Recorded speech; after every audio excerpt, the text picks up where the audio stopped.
Amados irmãos, amadas irmãs, a paz do Senhor Jesus Cristo, hoje, dia 8 de fevereiro de 2026, iremos iniciar mais um culto. Vamos orar? Deus e Pai, coloco a mim, a Jandira, esse e essa que está assistindo, ouvindo em Tua presença. Peço que o Senhor leve cativo nossos pensamentos em obediência a Ti, para que a gente não venha dispersar e para que possamos absorver aquilo que o Senhor tem para nós. Na autoridade que me desse dos altos céus, faço cair por terra toda tentativa dos homens e das trevas de tentar impedir ou atrapalhar a realização deste culto, a transmissão deste culto, ou deste culto chegar a quem o Senhor quer que chegue. O Senhor tem a primazia, Senhor. Toma direção em nome de Jesus. Amém. Santo Espírito, és bem-vindo neste lugar. Santo Espírito, és bem-vindo neste lugar. Onipotente Pai, de graça e misericórdia, és bem-vindo neste lugar. Aleluia.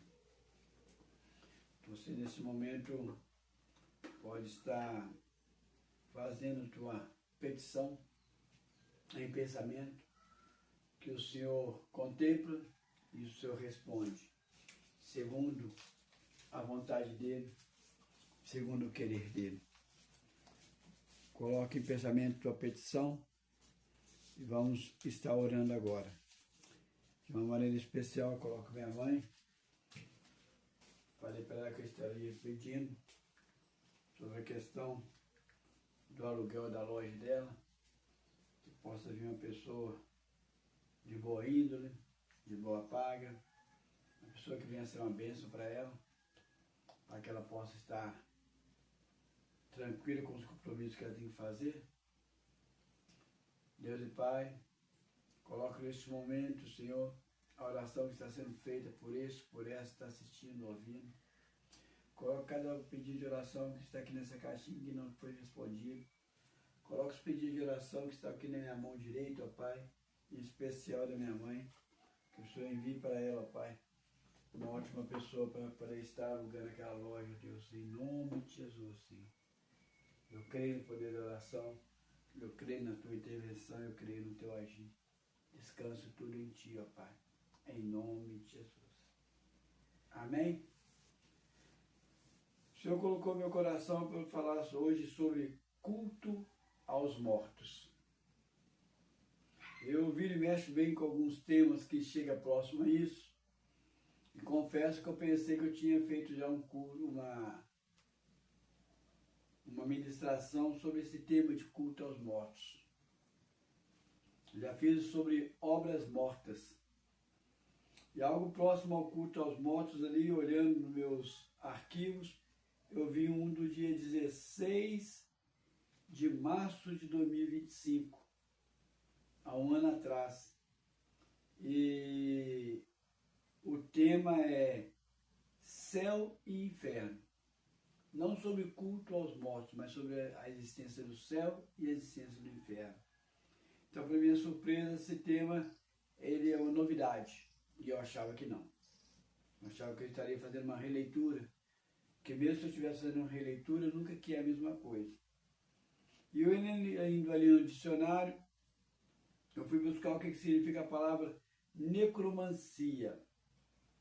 Necromancia é uma prática de magia milenar para cultuar, para consultar os mortos. Aí a palavra raiz, a palavra necromancia no grego, significa necros, cadáver, prateia adivinhação. Então você vai procurar sempre fazer contatos com os mortos. Tudo aquilo que faz lembrar de mortos, aqueles filmes de múmia, esqueletos, filmes de terror, filmes de ficção que leva as pessoas a ter contato com mortos, tudo está ligado à necromancia. Seja na ficção, seja numa peça, um elemento cênico, uma peça artística, ou de forma prática, a pessoa cultuar.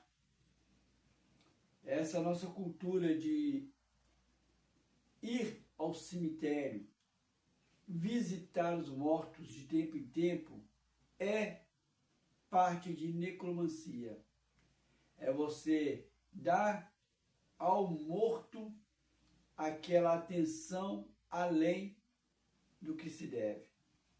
Na Bíblia você vê sempre lá, no caso dos patriarcas, o próprio Jesus, Lázaro, as pessoas indo para poder depositar, para poder colocar a pessoa naquele local ali morto. Acharam que Jesus estava indo lá para poder ver Lázaro. Admiraram. Não, eles estavam indo lá para ressuscitar Lázaro. Você não vê em momento algum, de Gênesis até Apocalipse, nenhuma prática dos hebreus ou dos cristãos indo até o cemitério para poder fazer algo desse tipo. Ali no México existe uma tradição antiga, milenar, dos dias dos mortos, de se fazer celebração, de se jantar, de se almoçar, de festejar e fazer aquele carnaval nos cemitérios, celebrando os mortos. Tudo isso faz parte da necromancia. Por quê? Porque a Bíblia deixa bem claro que o corpo volta ao pó e o espírito vai para Deus. Se o espírito vai para Deus e o corpo volta ao pó, o que está ali é uma matéria. Uma matéria que fica ali durante 1 mês, 2 meses, 3 meses. Você vai encontrar matéria durante 1 ano, 2 anos, 3 anos. E depois chega no momento que você não vai encontrar nem pó. Você não vai encontrar nada. Por quê? Porque vai decompondo, vai decompondo. Então não faz sentido a pessoa ir até aquele local simbólico, porque não existe nada. Mas mesmo que a pessoa não vá no cemitério, naquele local simbólico, mas a pessoa tem em casa alguma coisa que liga ele ao morto, está fazendo parte da necromancia. Se alguma coisa que liga a pessoa, aquele que passou, faz parte da necromancia. A necromancia que é algo muito forte, muito profundo. E, biblicamente falando, é proibido. Vamos lá em Levíticos. Em Levíticos, capítulo 19. Aqui já é uma pessoa especialista em consultar os mortos. Tem gente que acredita que os mortos têm contato com as pessoas aqui na Terra para poder estar orientando, intercedendo, guiando, cuidando. E nós vamos perceber que não existe isso. Morreu, partiu. Morreu, partiu. E assim a Bíblia diz. Sobre a pessoa que tem a prática, que é o profissional em ficar ludibriando as pessoas, que é na parte da necromancia, nós vamos aqui em Levíticos, capítulo 19, versículo 31, diz bem claro. 19, 31. Não vos voltarei para os necromantas, nem para os adivinhos. Não os procureis, para seres contaminados por eles. Eu sou o Senhor vosso Deus. Quando fala ser contaminado por eles, Deus está deixando bem claro o seguinte, assim, não tenho parte com isso. Onde Deus não tem parte, quem tem? Demônios. Você pode, assim, escandalizar, mas parentes próximos meus já tiveram experiências com mortos.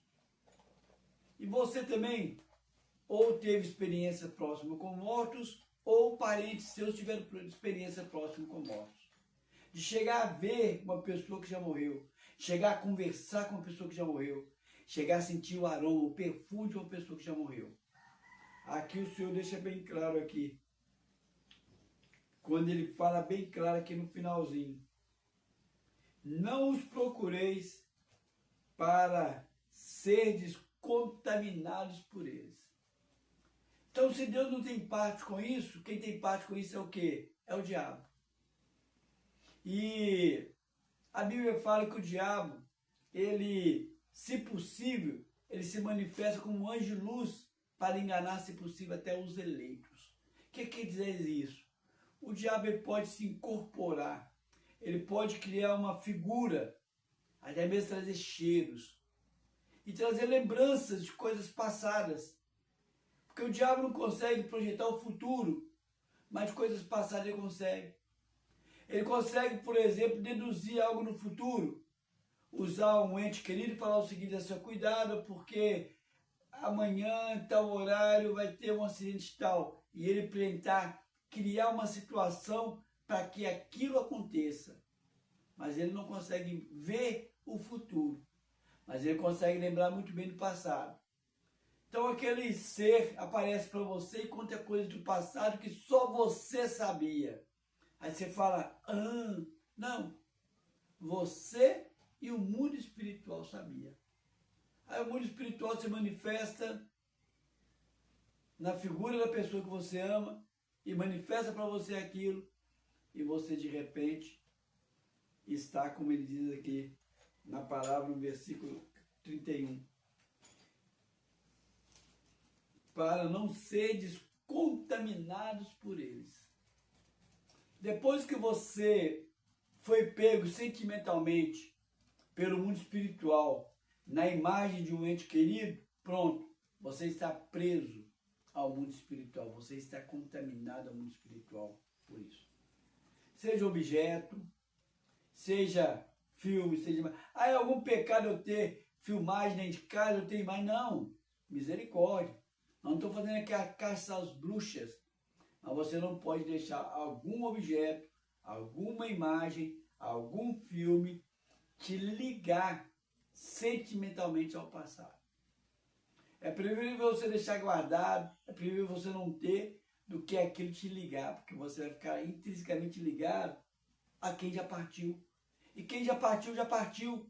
Então você não vai estar ligado a ele, você vai estar ligado a demônios, acreditando que está ligado a ele. Existe o período de luto, é uma coisa. Existe, cada pessoa tem a sua maneira de ter seu luto, é uma coisa. Da pessoa lidar com a perda, é algo muito peculiar. Envolve aí o psique, envolve o sentimento. Isso é outros 500, deve ser respeitado, tem que ser respeitado. Mas chega um certo momento que a pessoa tem que parar, porque senão aquilo pode se transformar em culto aos mortos. Culto aos mortos dá extrema importância para aquele que já partiu. Já partiu. Olha o que Isaías fala aqui a respeito disso. Desses que ficam tentando adivinhar ou falar alguma coisa pelos mortos. Isaías 8, 19. Falar alguma coisa pelos mortos. Está usando uma imagem do morto para alegar, está trazendo algum tipo de revelação, algum tipo de orientação, intercessão para um ente querido. Isaías 8, versículo 19.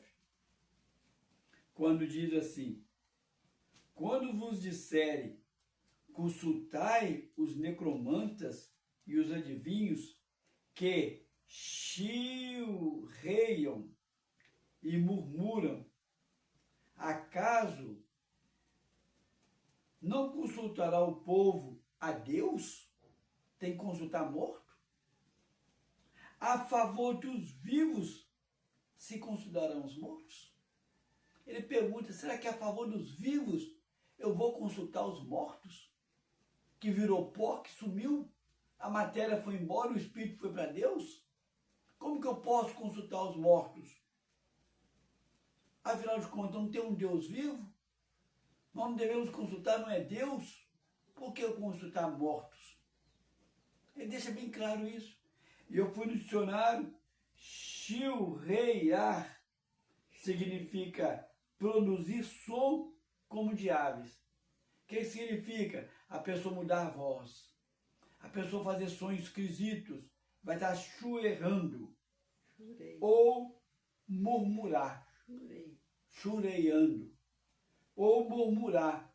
O murmúrio tem muito a ver com reclamação. Tem muito a ver com... mas o murmúrio também ele significa falar em voz baixa. A voz baixa é o murmurar. Eu estive murmurando sobre aquele assunto. Não é simplesmente só reclamar, mas o falar em tom baixo também é murmurar. Então significa que as pessoas que viviam a prática da necromancia, eles mudavam o tom de voz e eles falavam em tons baixos e começavam a criar vozes, situações para poder, como se fossem vozes de fantasma, para poder trazer aquele cenário à tona. Está aqui. Até a maneira do necromanta agir para enganar o povo é falado aqui na Bíblia.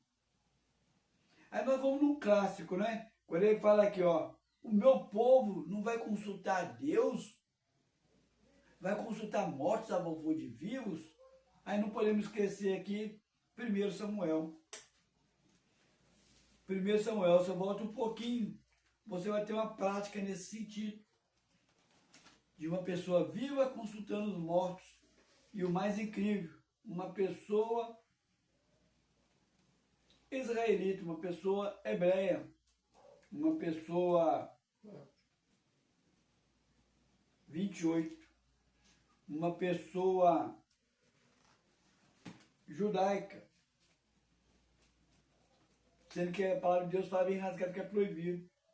1 Samuel, capítulo 28, a partir do versículo 6, diz o seguinte: consultou Saul ao Senhor, porém o Senhor não lhe respondeu. Não devemos consultar a Deus, por que não consultar os mortos a respeito dos vivos? Ele buscou aqui, consultou o Senhor, mas não lhe respondeu, nem por sonho, nem por urim, nem por profecia. Então disse Saul aos seus servos: apontai-me uma mulher que seja médium, para que me encontre com ele, com ela, e a consulte. Disseram-lhe os seus servos: há uma mulher em Endor que é médium. Saul disfarçou-se, vestiu outras roupas e foi, e com ele 2 homens. E de noite, chegando a mulher, lhe disseram: peço-te que me adivinha pela necromancia e me faça subir a quem eu disser.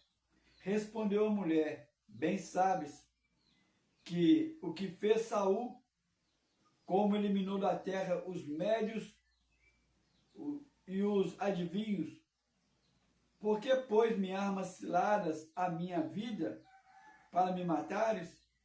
Então Saul lhe jurou pelo Senhor, dizendo: tão certo como vive o Senhor, nenhum castigo lhe sobrevirá por isso. Então ela lhe disse: quem te farei subir? Respondeu ele: faz-me subir Samuel. Vendo a mulher a Samuel, gritou em alta voz E a mulher disse a Saul: por que me enganastes? Pois tu mesmo és Saul. Respondeu-lhe o rei: não temas, que vês? Então a mulher respondeu a Saul: vejo um Deus que sobe da terra. Respondeu ele: como é a sua figura?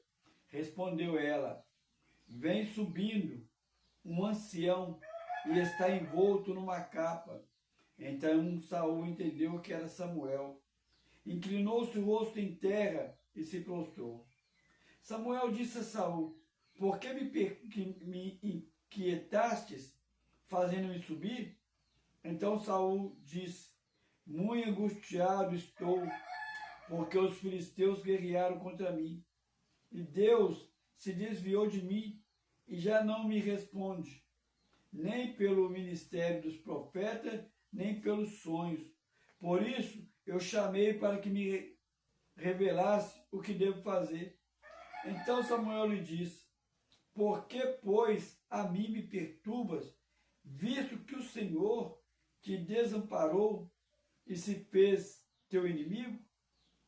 Porque o Senhor fez para contigo, como, por meu intermédio, ele te dissera: tirou o reino da tua mão e o deu ao teu companheiro Davi? Como tu não destes ouvido à voz do Senhor e não executaste o que ele, no furor da sua ira, ordenou contra Abimeleque.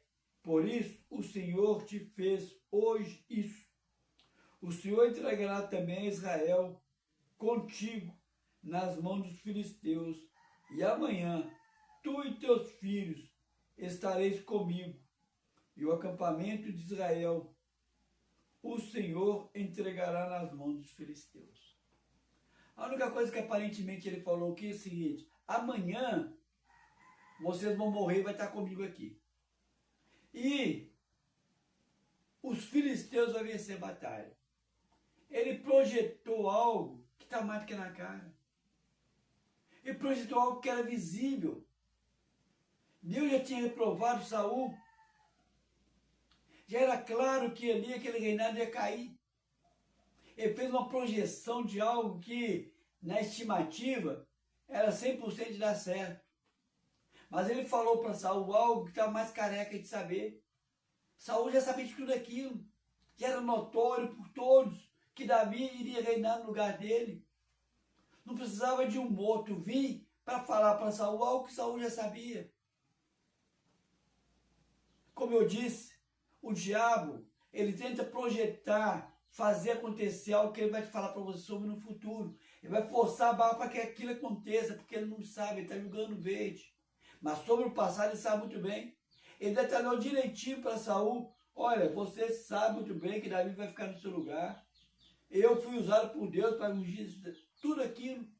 Então como que pode muito bem dizer que aquele ali era Samuel e não um demônio na figura de Samuel? Em segundo lugar, a médium fala que saiu do chão um Deus. Colocou a figura de Samuel tão forte que endeusou Samuel, endeusou a figura daquele ser. Quem recebe glória para si é só o demônio. Mas o mais interessante aqui é que a mulher fala para ele o seguinte assim: quem você queres que eu faça subir? Saul falou claramente: Samuel. Por que essa mulher gritou de medo quando ela viu aquela figura? É porque ela só fazia coisas falsas. Ela era uma profissional em fazer teatro. Ah, você quer que eu chame Samuel? Tá, vou chamar Samuel. Na hora que apareceu um ser mesmo, ela mesmo assustou. Ela mesmo gritou. E na hora que ela viu aquele ser, no mundo espiritual foi revelado para ela que aquele homem disfarçado era Saul. Até então ela não sabia que estava lidando com Saul. E até então ela não sabia que ela ia lidar com o mundo espiritual. Ela achou que ela ia simplesmente fazer um teatrinho ali. Mas na hora que ela viu que daquele teatro dela saiu alguém, um fantasma, ela deu um berro, ela assustou. E na mesma hora reclamou com Saul, falou assim, por que me enganaste? Tu é o próprio Saul, que eliminou todos os necromantas e adivinhos. Quer dizer que essa mulher não sabia de nada. Ela não sabia que Saul estava do lado dela. E muito menos ela sabia que ao invocar os mortos, aquele ser iria sair lá de dentro. Quer dizer que você vê aqui uma profissional brincando com o mundo espiritual. Aí o mundo espiritual se manifesta para ela. Mas você vê que o mundo espiritual vai se manifestar para ela e dizer que esse aí do mundo espiritual é Samuel, é algo muito longe, muito distante. Ela mesmo não entendia de nada. Ela deparou com o mundo espiritual. E nós sabemos que o mundo espiritual aqui que ela manifestou é o mundo espiritual das trevas. Por quê? Porque ele aceitou ser endeusado e ele profetizou o que Saul já sabia. Mas o interessante é que ele mesmo fala, por que vocês estão me perturbando? Sendo que Deus, Saul falou, eu procurei Deus e Deus não me respondeu em nada. O que falou lá em Isaías? Irá procurar os mortos a favor dos vivos? Nós não temos Deus que possa nos responder? Ele procurou Deus em primeiro lugar. Deus não respondeu, procurou o quê? O diabo. Procurou uma necromanta e ele teve a resposta. Agora, para vocês verem aqui, uma outra passagem também, que ela vai trazer bem nitidamente essa situação. Nós já vamos lá no Novo Testamento. O rico e Lázaro. Lucas. Essa passagem, ela é muito usada pela região afro para poder justificar a reencarnação. Eles acreditam na reencarnação em cima dessa passagem.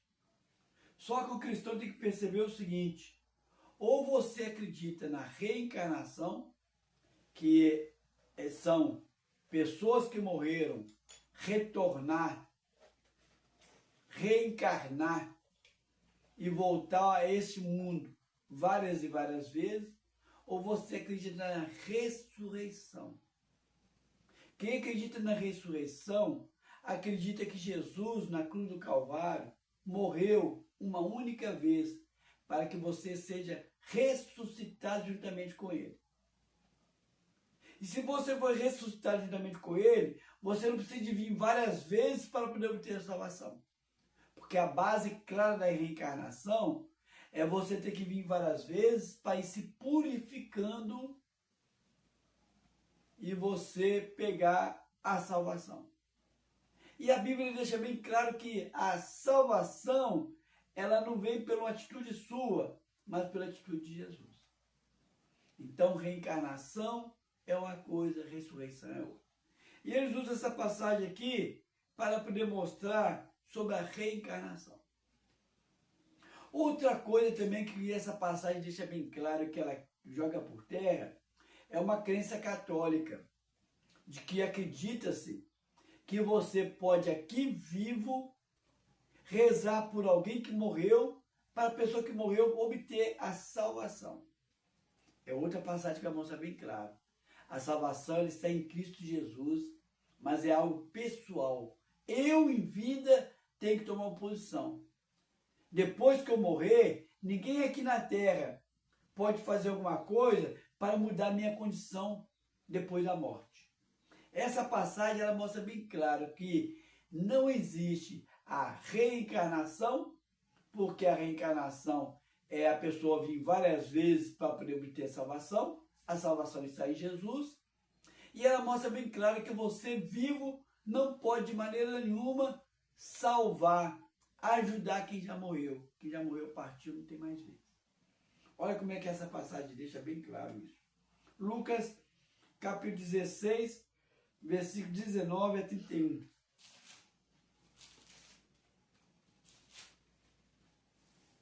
É uma parábola, e essa parábola vem retratar pontos fundamentais sobre este assunto.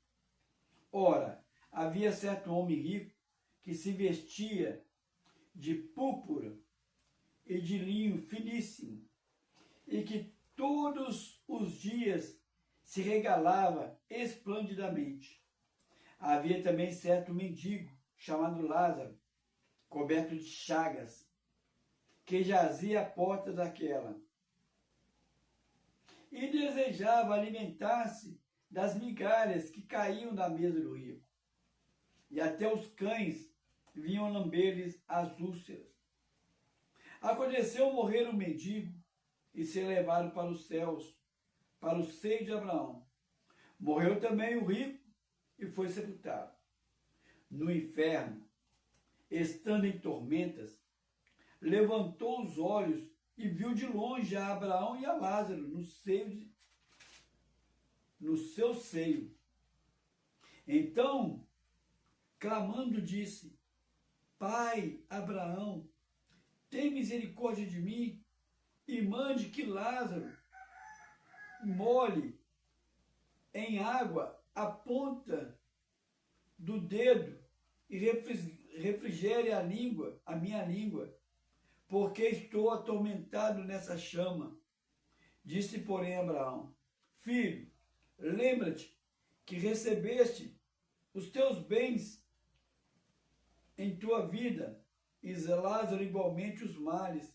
Agora, porém, aqui ele está consolado, tu em tormentas.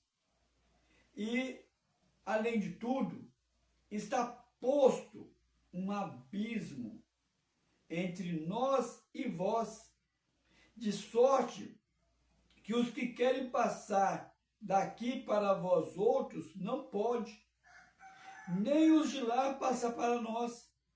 Quer dizer, está decidido. Quem está lá, está lá. Quem está aqui, está aqui. Existe um abismo. Então replicou: Pai, eu te imploro que o mandes a minha casa paterna, que eles já vêm para os vivos, porque tenho 5 irmãos, para que lhes dê testemunho, a fim de que não virem também para este lugar de tormento. Respondeu Abraão: eles têm Moisés e os profetas, que os ouçam. Moisés e o profeta, Moisés é a lei, e os profetas são as profecias, a revelação de Deus. Mas ele insistiu: não, pai Abraão, se alguém dentre os mortos for ter com eles, arrepender-se-ão. Abraão, porém, respondeu: se não ouvem a Moisés e aos profetas, tampouco se deixariam persuadir, ainda que ressuscitasse alguém dos mortos.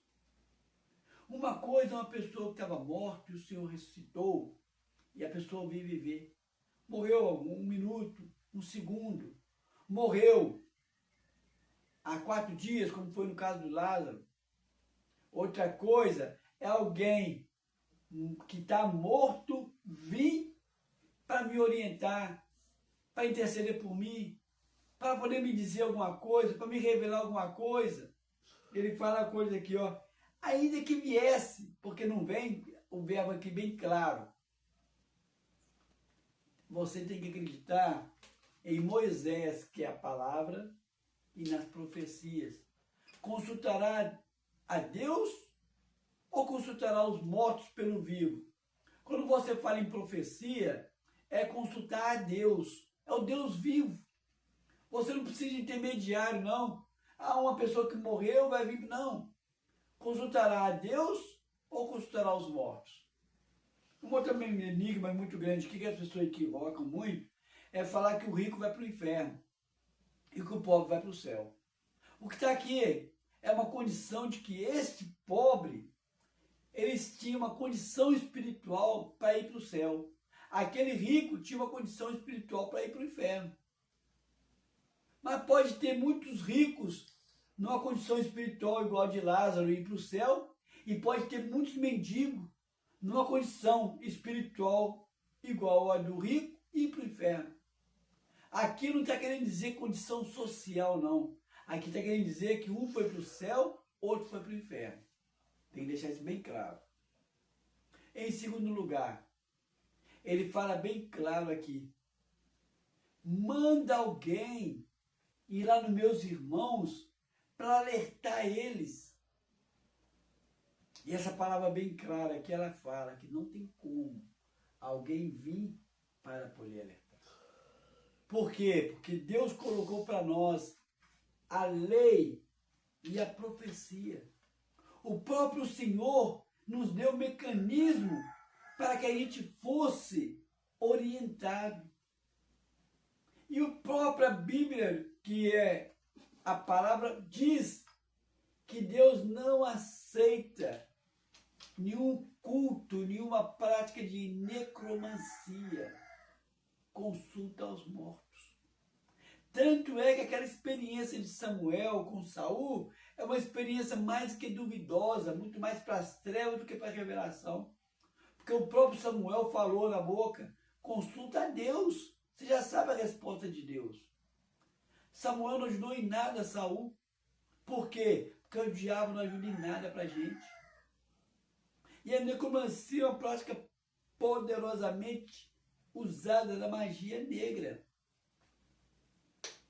Aqui ele fala bem claro, não tem como que eles consultem. Mas o mais interessante ainda é que ele fala que existe um abismo muito grande entre aqueles que morreram e ficaram distanciados de Deus e aqueles que morreram que estão próximos de Deus. O que isso quer dizer? O que eu tiver que fazer para ficar próximo de Deus, eu tenho que fazer aqui na terra. Eu tenho que fazer em vida. Porque depois que eu morrer, eu vou para um lugar que não adianta rezar, não adianta acender vela, não adianta fazer nada, porque não acontece. Aí você fala assim, ai meu Deus do céu, e como é que ficam meus parentes? A palavra de Deus deixa bem claro que nós não devemos julgar ninguém se está no céu ou se está no inferno. Eu costumo colocar um exemplo muito grande, não negredindo a imagem de Madre Teresa de Calcutá e nem querendo exaltar a imagem de Hitler, mas são duas figuras muito conhecidas. Madre Teresa de Calcutá, muito conhecida pela bondade, pela vida dela, devota a Deus. E Hitler, por ser um carrasco, um homem assim terrível. Todo mundo, quando morre, eles morrem numa incerteza da salvação. A incerteza para onde ele vai. Se vai para o céu ou se vai para o inferno. É largo esse caminho da incerteza. Aí eu dou muito exemplo. Hitler, que atrocidou a nação judaica e muitos negros, muitos estrangeiros, que não foi só judeu que o Hitler perseguiu, não.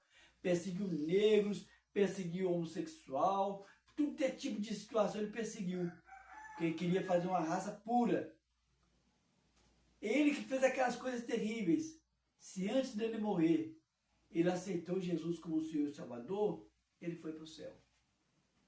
Em contrapartida, Madre Teresa de Calcutá, que fez tudo de bom aqui na terra, que fez uma obra muito boa, se ela não aceitou Jesus como Senhor e Salvador, foi para o inferno.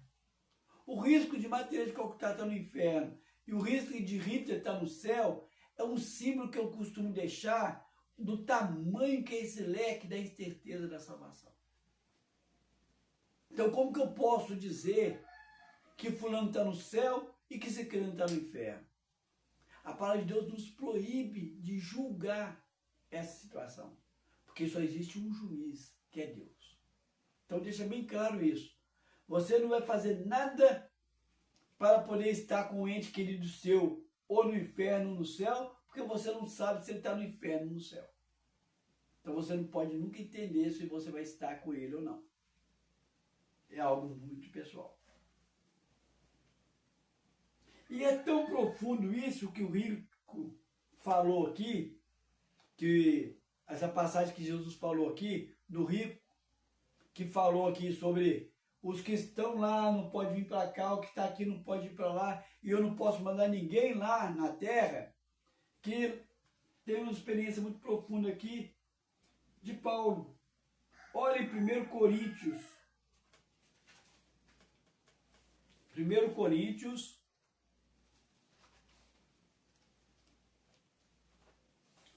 1 Coríntios, capítulo 12.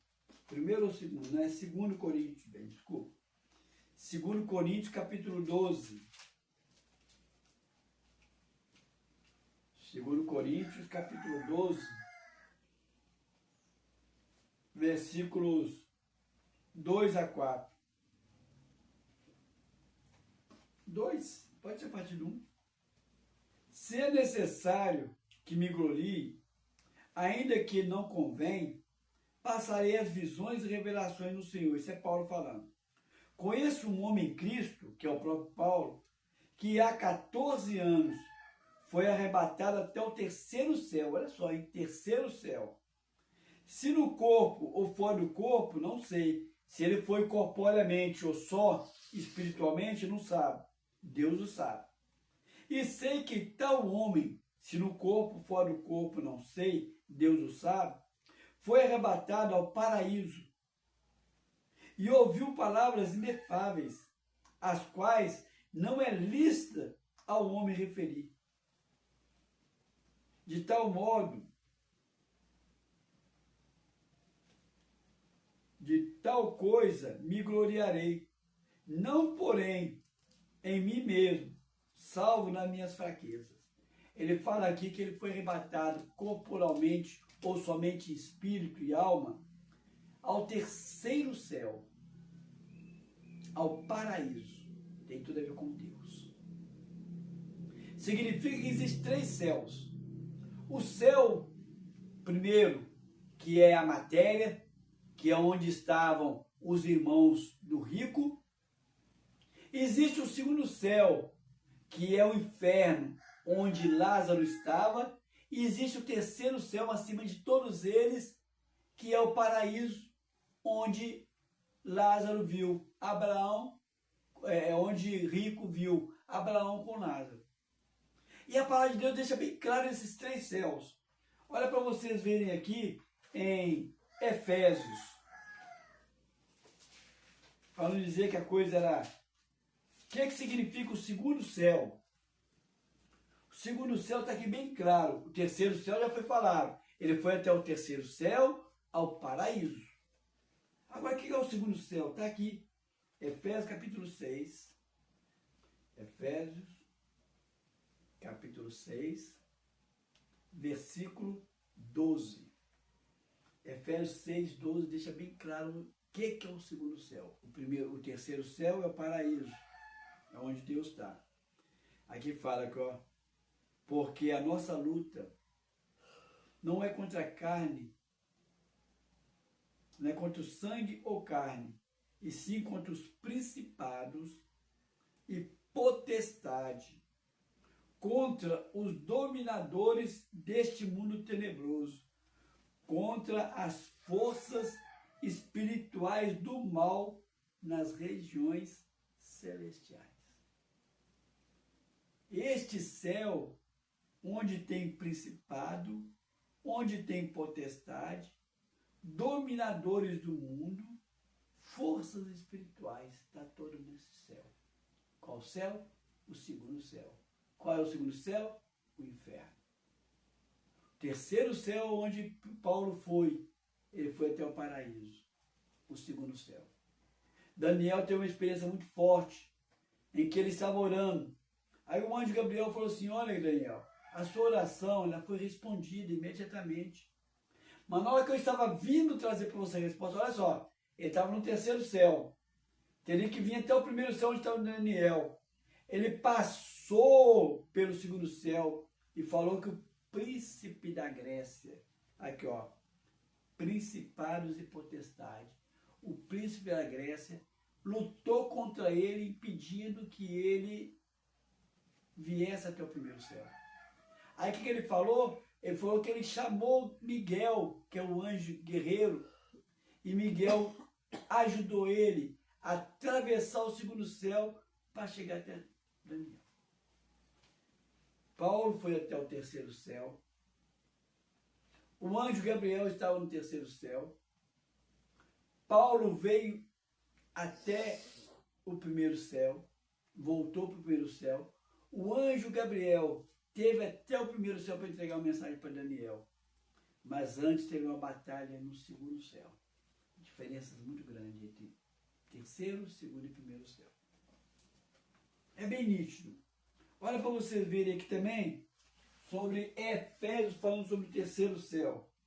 Falando aqui, ó, onde que é Efésios capítulo 1. Efésios capítulo 1. Falando ainda do paraíso, do terceiro céu. Efésios capítulo 1, versículo 3. Bendito o Deus e Pai de nosso Senhor Jesus Cristo, que nos tem abençoado com toda a sorte de bênção espiritual nas regiões celestiais em Cristo.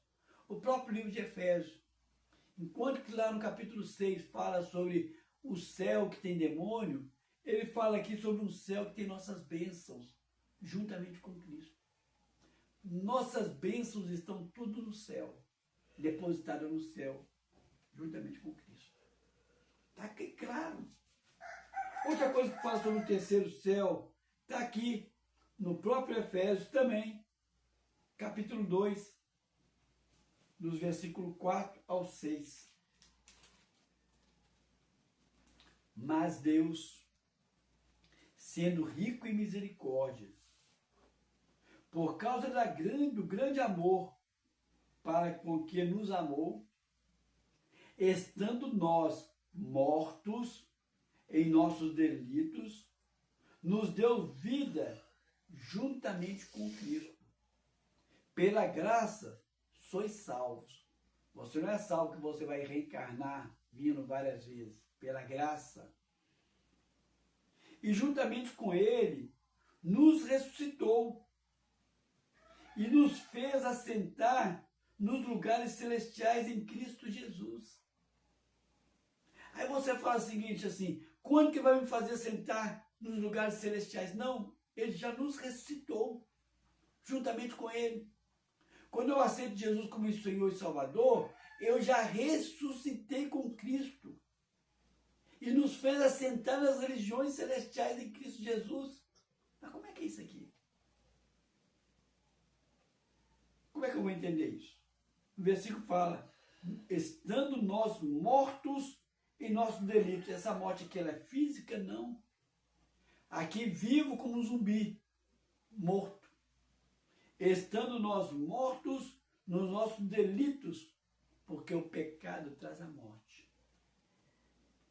Antes de eu aceitar Jesus como Senhor e Salvador, todo ser humano é criatura de Deus, mas está morto aos olhos de Deus.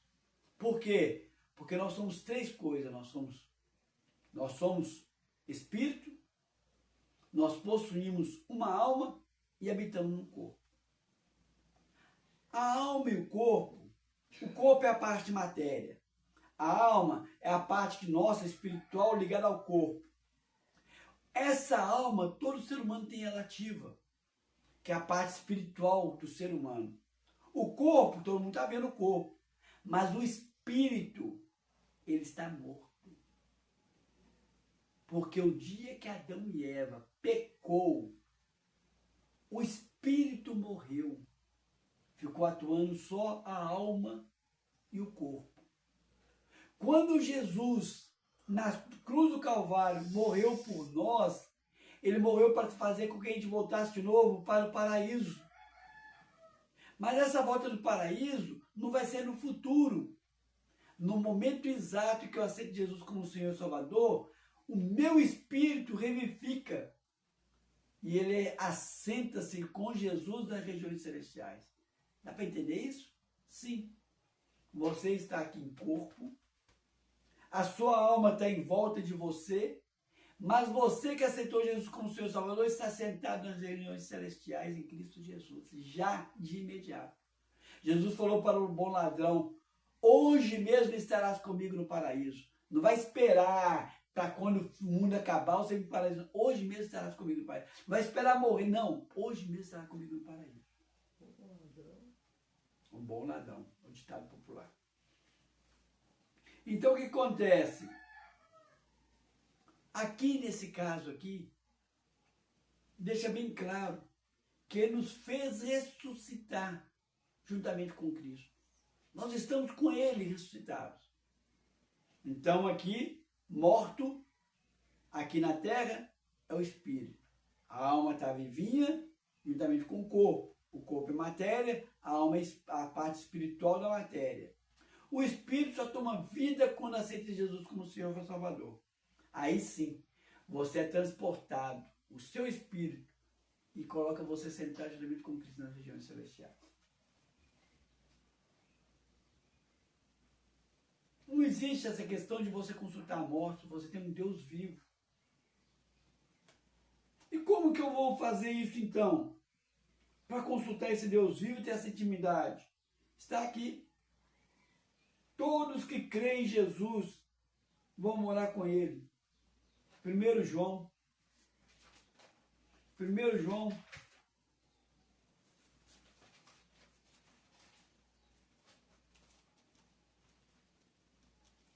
Primeiro João.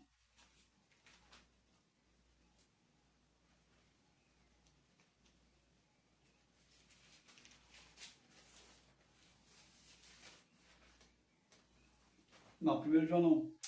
É João. Desculpa. Evangelho de João. Evangelho de João, capítulo 1. É 1 de João e não 1 João. Perdão. João, capítulo 1. Evangelho de João e não 1 de João. Evangelho de João, capítulo 1, versículo 12 e 13, diz isso aqui. Mas a todos quanto o recebeu, deu-lhes o poder de serem feitos filhos de Deus, a saber, aos que creram no seu nome, os quais não nasceu do sangue, nem da vontade da carne, nem da vontade do homem, mas de Deus. Antes de você nascer e se tornar filho de Deus, você é criatura de Deus, como todos os animais, como toda a natureza. Mas quando você crê em Jesus, você se torna, passa a ser filho de Deus. Não pela vontade do sangue, nem pela vontade da carne, nem do homem, mas de Deus. Então, para você poder estar sentado com Cristo, você tem que crer nele. Apenas crer? Não. Você não pode simplesmente só crer nele. A palavra de Deus fala lá em Romanos. Lá em Romanos, capítulo 10. Romanos, capítulo 10.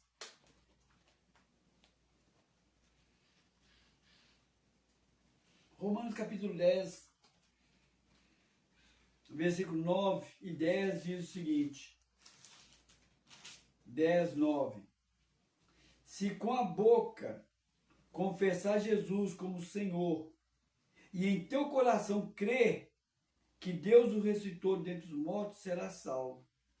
Porque com o coração se crê para a justiça e com a boca se confessa a respeito da salvação. Tem que haver uma confissão com a boca e tem que crer com o coração.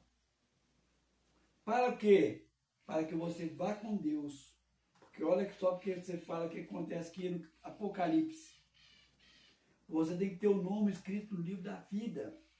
E para você ter o nome escrito no livro da vida, você tem que aceitar Jesus como Senhor e Salvador. Último versículo para acabar. Estamos já passando do nosso horário. Não, estamos próximos de passar. Último versículo para poder acabar. Para a gente manter aquele horário que a gente propõe. Apocalipse, capítulo 20. A proposta minha é um culto de aproximadamente 1 hora. Se passar um pouco mais não é pecado. Se faltar um pouco também não é pecado. Apocalipse capítulo 20 fala sobre você ter o nome no livro da vida. Diz assim, capítulo 20, versículo 10. O diabo, o sedutor deles, foi lançado para dentro do fogo, para o lago de fogo e enxofre, onde já se encontram não só a besta, como também o falso profeta, e serão atormentados dia e noite pelos séculos dos séculos. O diabo, a besta e o falso profeta. Só esses? Não. Vamos lá no versículo 14. Então, a morte e o inferno foram lançados para dentro do lago de fogo. Esta é a segunda morte, o lago do fogo. Se alguém não foi achado escrito no livro da vida, esse foi lançado para dentro do lago de fogo. O diabo, falso profeta, a besta, o próprio inferno vai ser lançado. E todo aquele que não tem o nome escrito no livro da vida. Para ter o nome escrito no livro da vida, a pessoa tem que ser filho de Deus. Não pode ser criatura de Deus. E para ser filho de Deus, a pessoa tem que crer no nome de Jesus. E não apenas crer no nome de Jesus. Tem que confessar que crê no nome de Jesus. É muito nítido. O resto é religião. O resto é religião. E esse lago de fogo, o que é? O inferno é um espaço onde os demônios atuam. E lá nesse espaço onde os demônios atuam, existe um lugar que é um lago de fogo.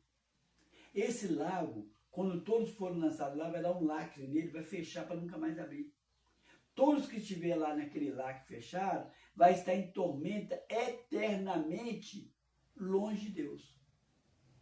E todos aqueles que estiverem com Deus, vai estar eternamente com Deus. É simples. Eu me dirijo para você agora, de uma maneira bem nítida e bem clara, depois que eu expliquei. Você quer pagar o preço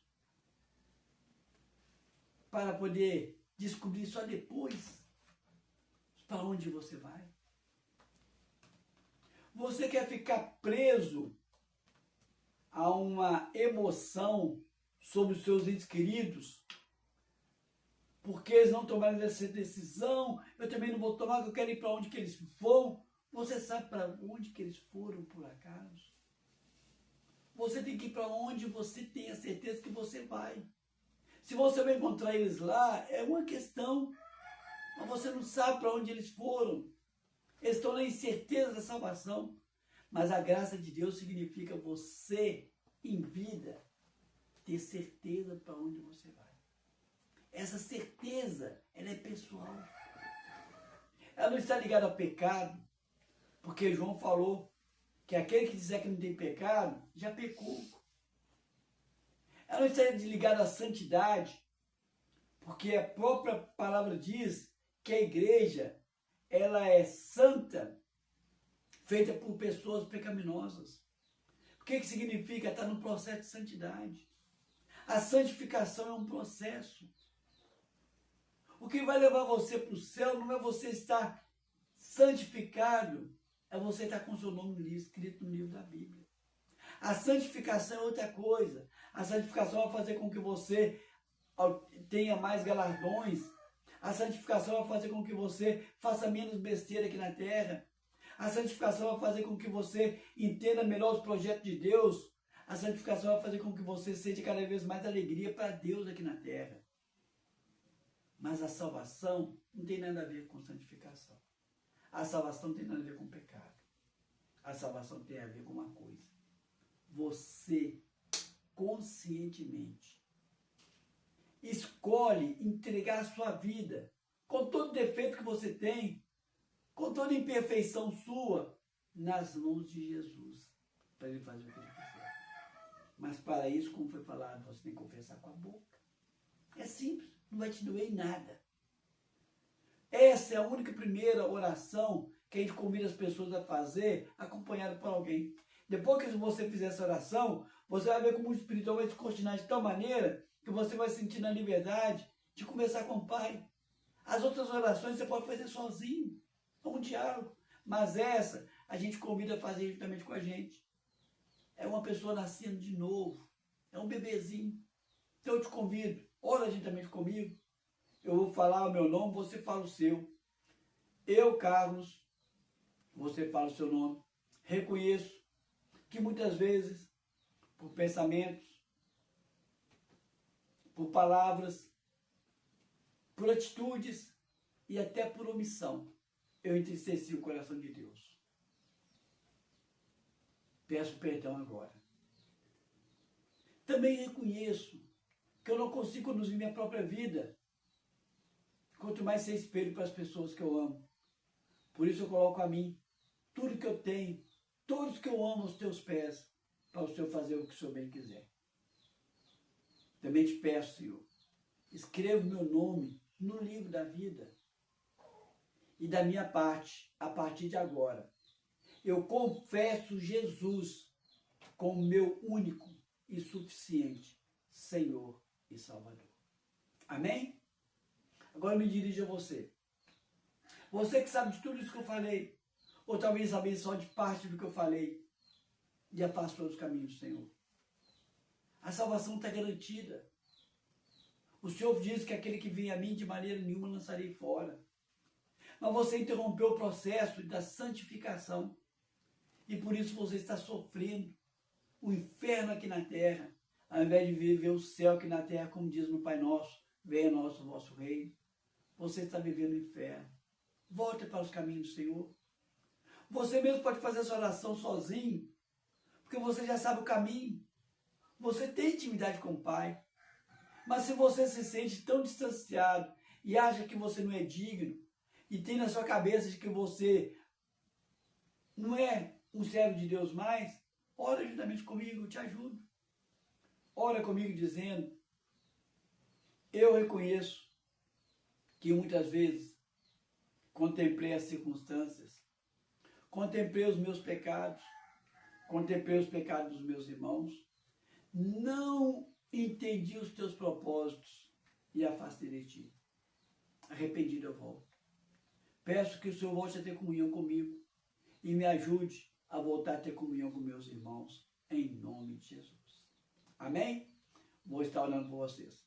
Deus e Pai, coloco esse e essa que aceitou o Senhor como Senhor e Salvador. Coloco esse e essa que voltou aos teus caminhos em tua presença, Pai. E peço, faça uma obra maravilhosa na vida deles. Que eles possam entender, ó Deus, que eles não têm que ter nenhum morto, nenhum ente querido morto, para poder estar intercedendo por eles. Que o intercessor é somente um, é o Senhor. E que eles não venham buscar nenhuma consulta aos mortos, mas que eles tenham intimidade com o Senhor até o ponto de buscar orientação somente com o Senhor. Que eles possam entender, Senhor, que o Senhor é a fonte de tudo. Tenha intimidade com eles e se revela a eles cada vez mais, em nome de Jesus. Amém? Domingo que vem, o Senhor permitindo, estarei convosco de novamente. Se não, estaremos ou coletivamente na glória, porque o Senhor terá buscado a igreja, ou um de nós terá tido o privilégio, o prêmio de antecipadamente, individualmente, partir e estar na glória com o Senhor, que é 1000 vezes melhor. Assim confirma a palavra. Amém? Vou estar entregando a bênção apostólica. Deus e Pai, coloco, Senhor, a mim, a Jandira, esse e essa que está assistindo, ouvindo em Tua presença, na autoridade que Tu me deste dos altos céus, como embaixador do Senhor aqui na terra, eu determino que tenhamos uma semana mais que abençoada, em nome de Jesus. Amém, amém.